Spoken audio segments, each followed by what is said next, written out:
Advertisements are communicative acts constructed to persuade. In a presidential election year, political ads are especially important to consider because they are effective in influencing individual voters.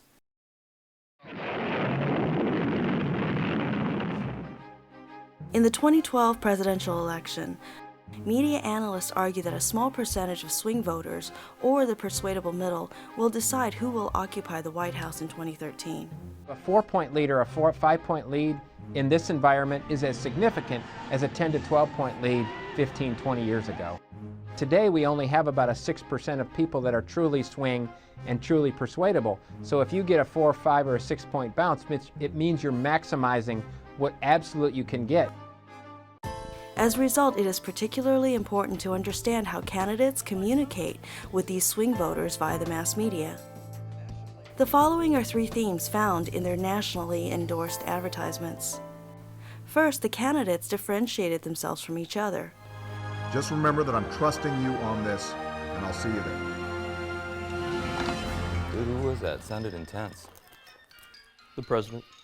Barack Obama positions himself as being one of us and that he understands our hardships. The son of a single mom, proud father of 2 daughters, President Obama knows that women being paid 77 cents on the dollar for doing the same work as men isn't just unfair, it hurts families.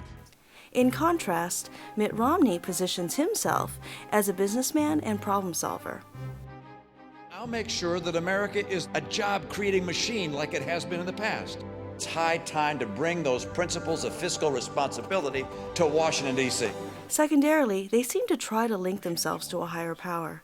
President Obama used his health care plan to declare war on religion, forcing religious institutions to go against their faith. In Romney's case, he is separated by 2 degrees from Pope John Paul II. Be not afraid.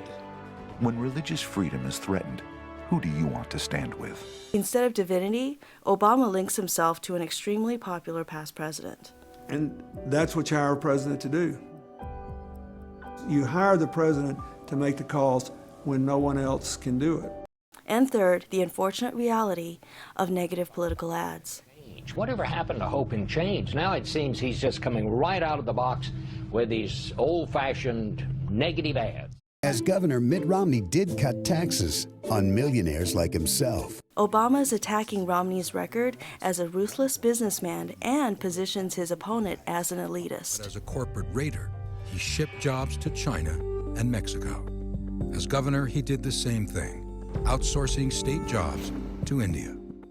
While Romney attacks Obama as not fulfilling his campaign promises from 4 years ago. I am confident that we can steer ourselves out of this crisis. As the election nears, we will see how the persuadable middle responds to competing messages put forth by the 2 presidential candidates. You guys have more at stake in this election than anybody. Their narratives may also inform public discourse regarding public issues. Lastly, these ads, as communicative acts carried out via the mass media, may become even more important to study as American voters become more fractured or learn to build an American community.